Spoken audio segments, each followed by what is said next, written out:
A quarta vela marca os passos de preparação para acolher o Salvador, nossa expectativa da chegada definitiva da luz do mundo.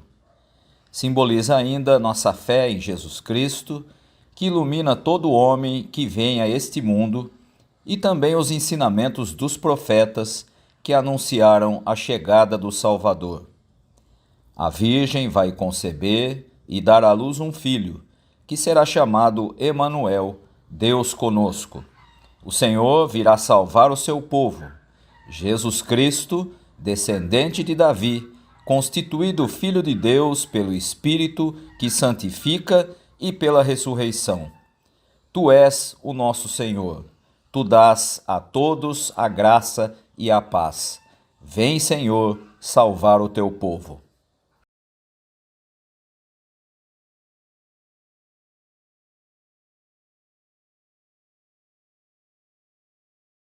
Ó Senhor Deus, eu sempre cantarei a respeito do teu amor e anunciarei a tua fidelidade a todas as gerações. Sei que o teu amor dura para sempre e que a tua fidelidade é tão firme como o céu. Tu disseste: eu escolhi o meu servo Davi, fiz uma aliança com ele e lhe prometi isto: um dos seus descendentes sempre reinará. Eu farei com que eles sempre sejam reis depois de você. Ó Senhor, os céus cantam as maravilhas que fazes, e reunidos, os anjos cantam a tua fidelidade. Não há no céu ninguém como tu, ó Senhor. Entre os seres celestiais não há nenhum igual a ti.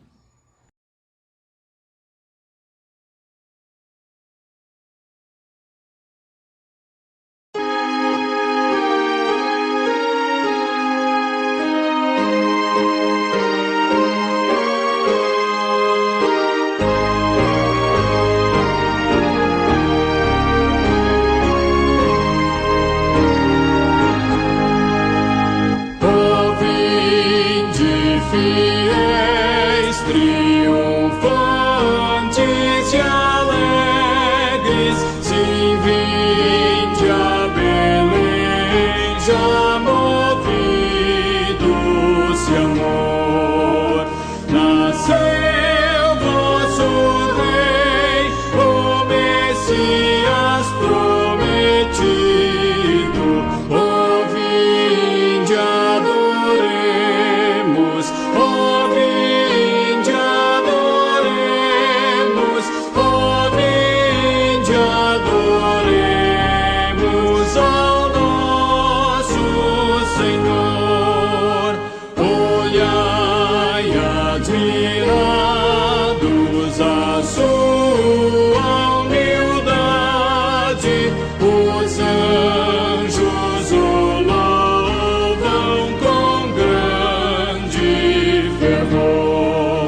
Agora eu, o Senhor Deus, estou dizendo a vocês que vou julgar cada um pelo que tem feito.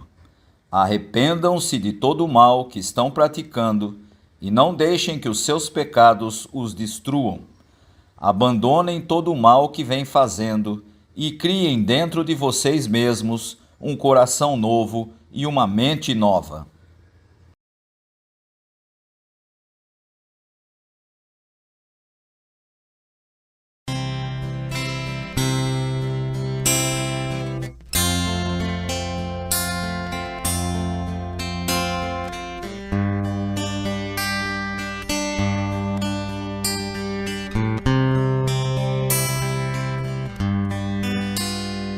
Renova-me, Senhor Jesus.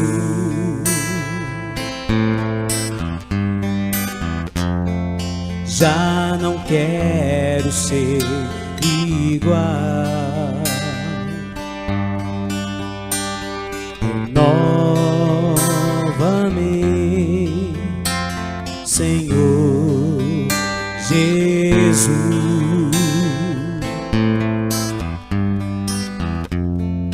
Põe em mim teu coração, porque tudo que há dentro de mim necessita ser mudado, Senhor, porque tudo que há dentro do meu coração necessita mais de ti. Renova-me, Senhor Jesus.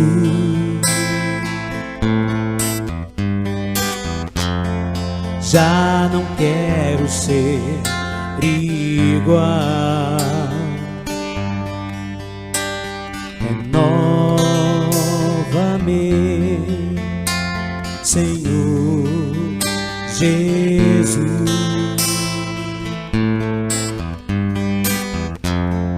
Põe em mim teu coração, porque tudo que há dentro de mim necessita ser mudado, Senhor, porque tudo que há dentro do meu coração necessita mais de ti. Necessita mais de ti.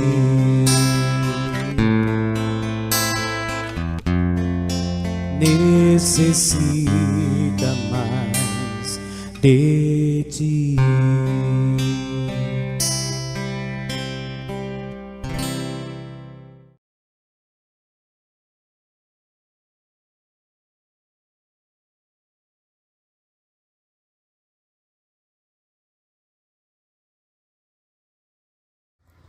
Em arrependimento e fé, recebam, irmãos e irmãs, a promessa da graça e a segurança do perdão.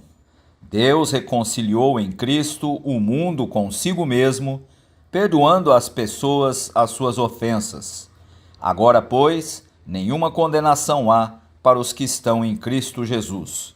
Os nossos pecados estão perdoados por causa do sacrifício de Cristo. Amém.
o Senhor Deus enviou ao rei Acás esta outra mensagem: peça ao Senhor seu Deus que lhe dê um sinal. Esse sinal poderá vir das profundezas do mundo dos mortos ou das alturas do céu. Mas Acás respondeu: não vou pedir sinal nenhum. Não vou pôr o Senhor à prova. Então Isaías disse: escutem, descendentes do rei Davi. Será que não basta vocês abusarem da paciência das pessoas? Precisam abusar também da paciência do meu Deus? Pois o Senhor mesmo lhes dará um sinal. A jovem que está grávida dará à luz um filho e porá nele o nome de Emanuel. Quando ele chegar à idade de saber escolher o bem e rejeitar o mal, o povo estará comendo coalhada e mel. Mas, mesmo antes desse tempo, ó rei Acás, as terras daqueles dois reis que lhe causaram tanto medo ficarão completamente abandonadas.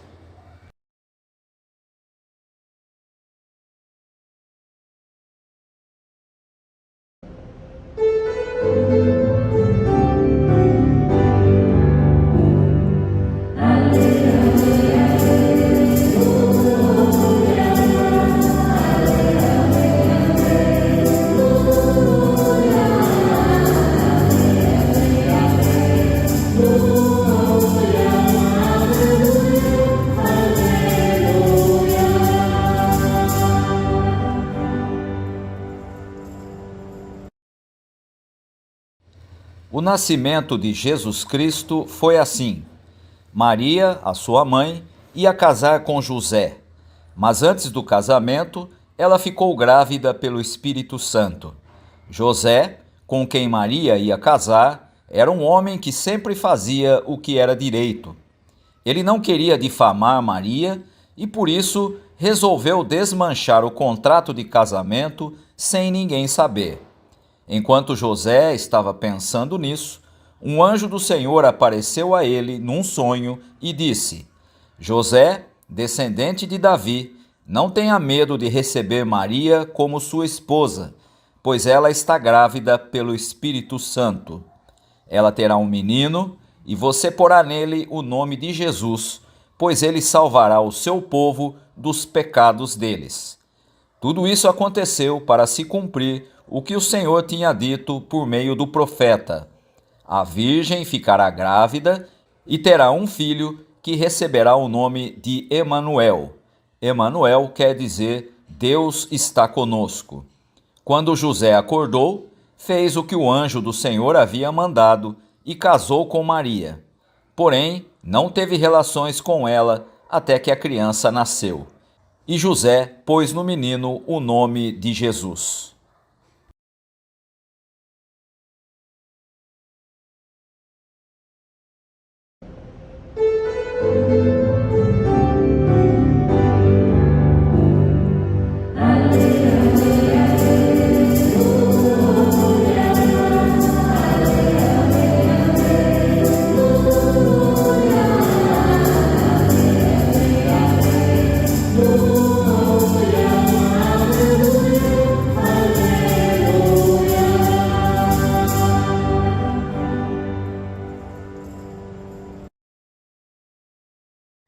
Alguns dias depois, Maria se aprontou e foi depressa para uma cidade que ficava na região montanhosa da Judéia.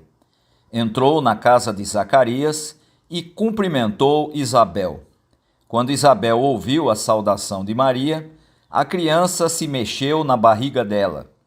Então, cheia do poder do Espírito Santo, Isabel disse bem alto: Você é a mais abençoada de todas as mulheres, e a criança que você vai ter é abençoada também. Quem sou eu para que a mãe do meu Senhor venha me visitar? Quando ouvi você me cumprimentar, a criança ficou alegre e se mexeu dentro da minha barriga. Você é abençoada, pois acredita que vai acontecer o que o Senhor lhe disse.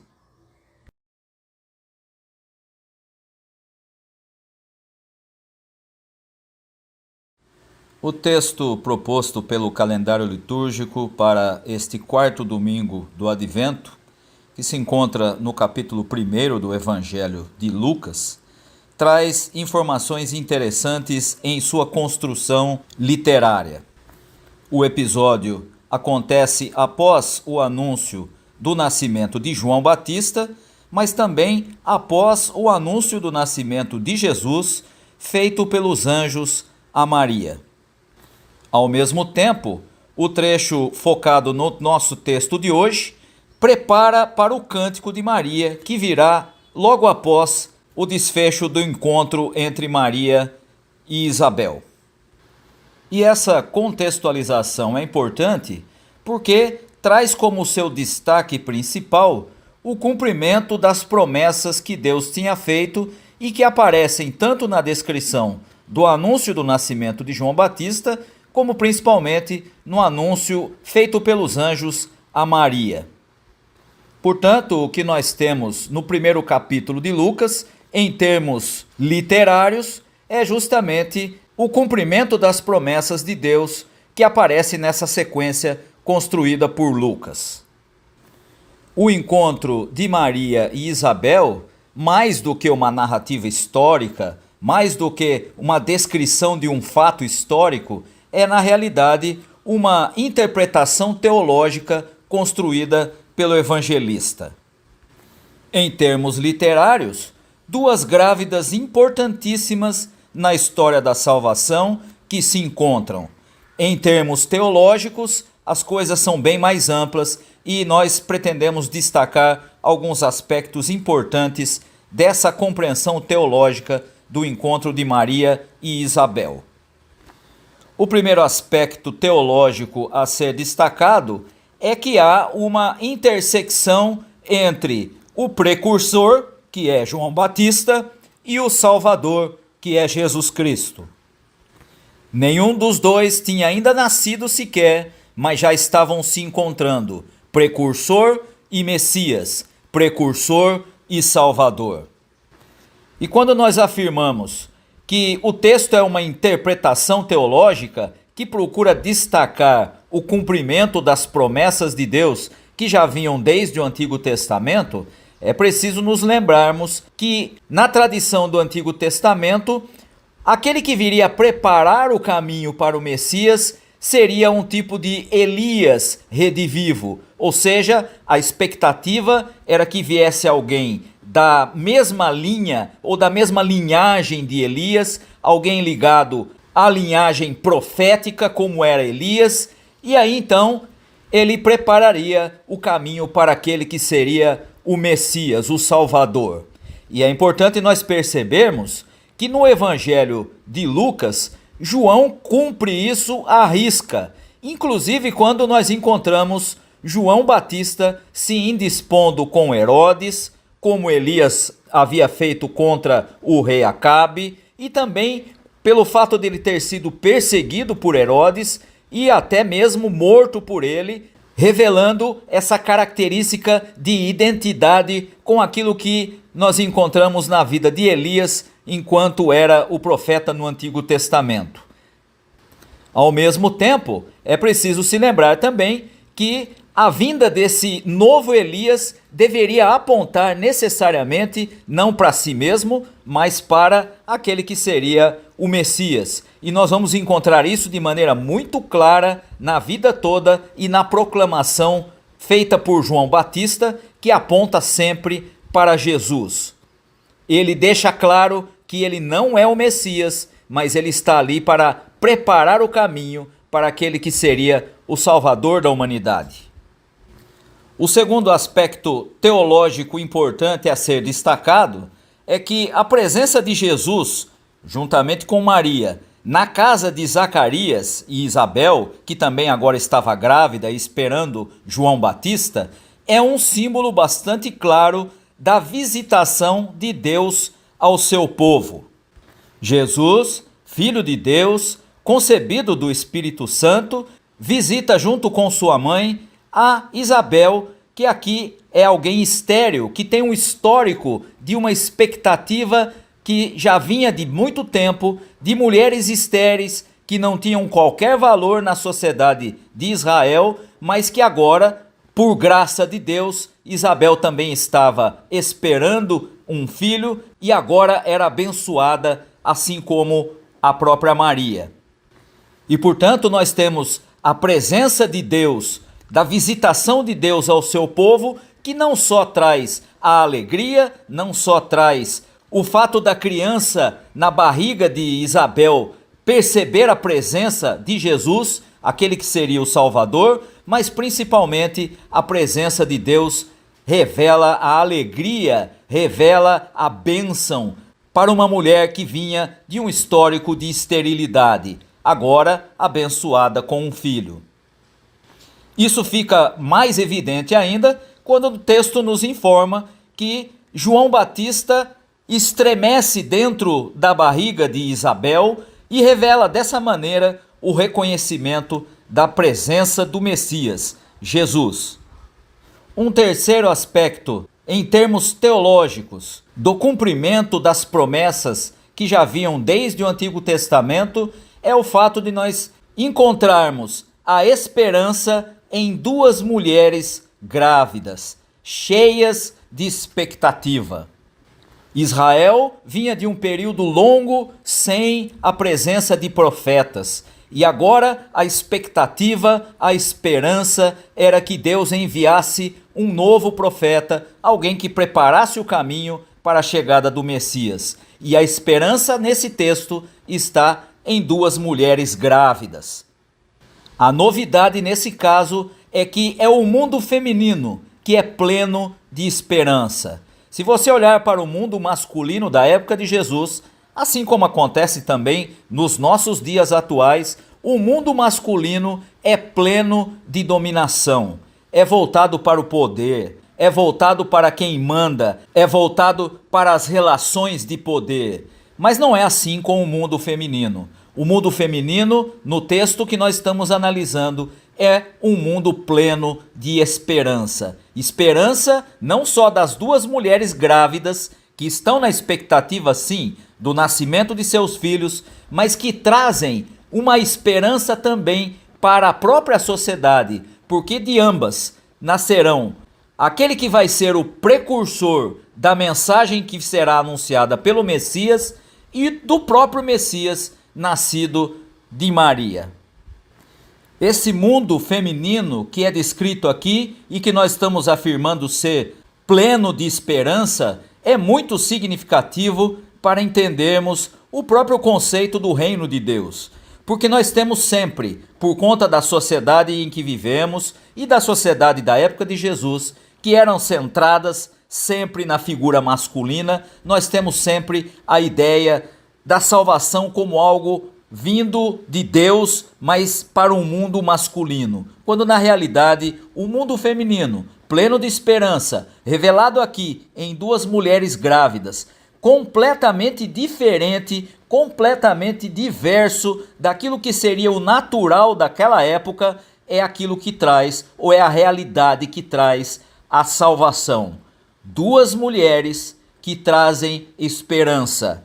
De um lado João Batista, de outro lado Jesus. De um lado o precursor, de outro lado o próprio Messias, o Salvador. É do mundo feminino que vem a esperança. É dessa atitude mais voltada para a expectativa, mais voltada para a esperança, que o reino de Deus se faz presente.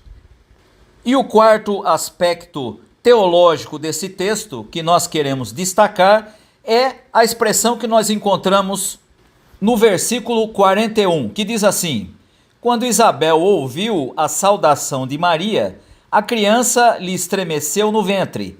Então Isabel ficou cheia do Espírito Santo e clamou em alta voz: bendita é você entre as mulheres, e bendito o fruto do seu ventre.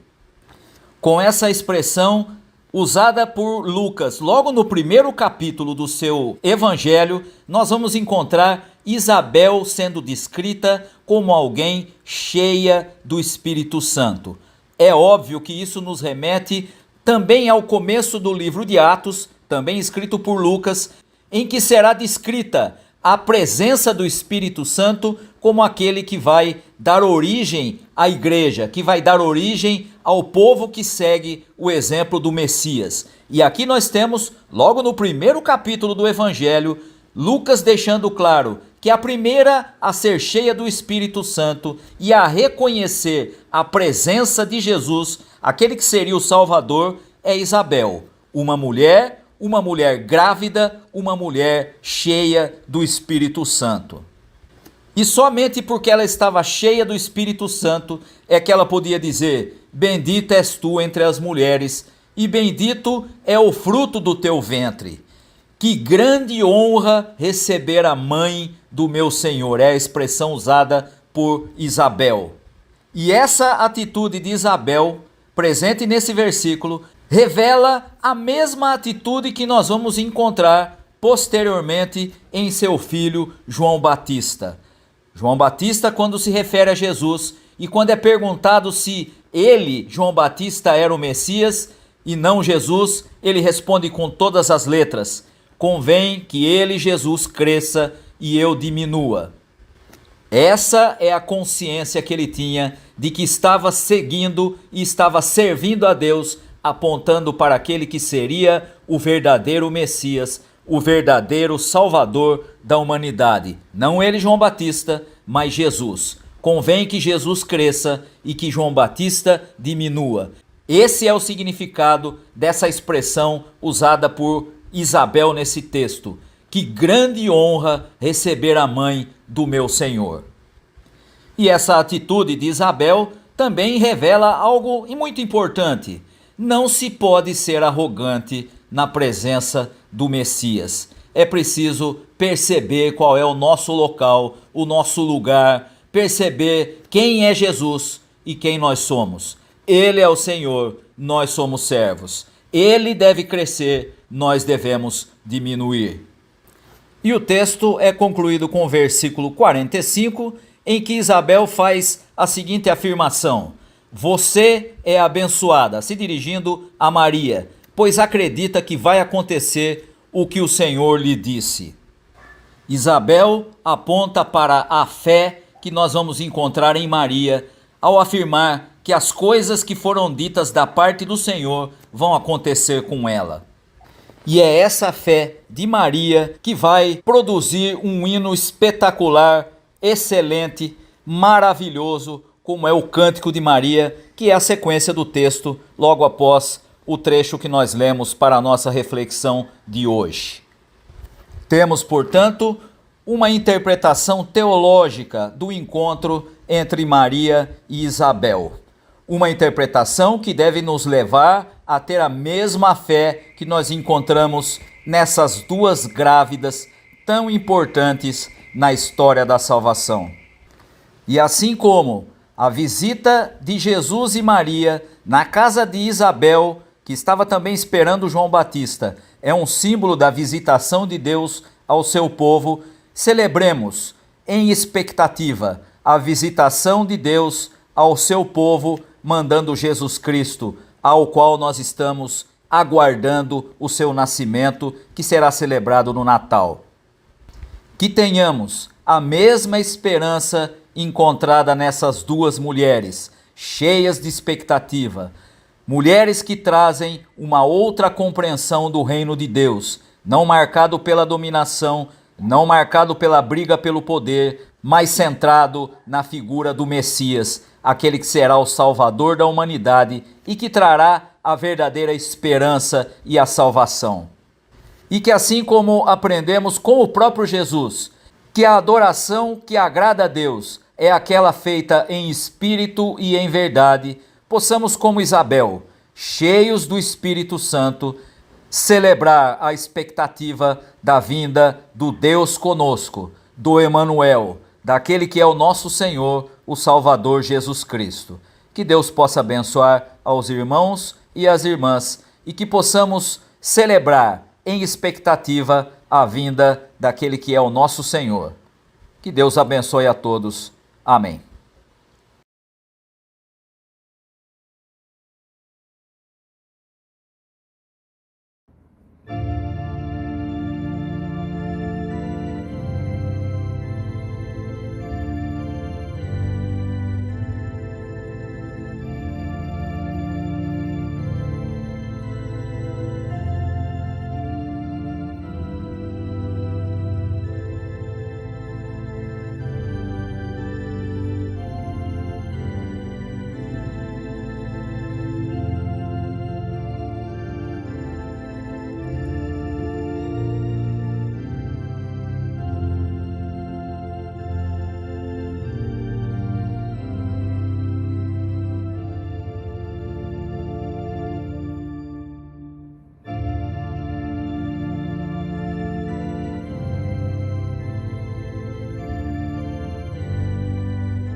Recebei a bênção. E que a graça do nosso Senhor e Salvador Jesus Cristo, o amor de Deus, o nosso Pai, o ensino e as consolações do Espírito Santo estejam convosco, irmãos, hoje e para todos sempre. Amém.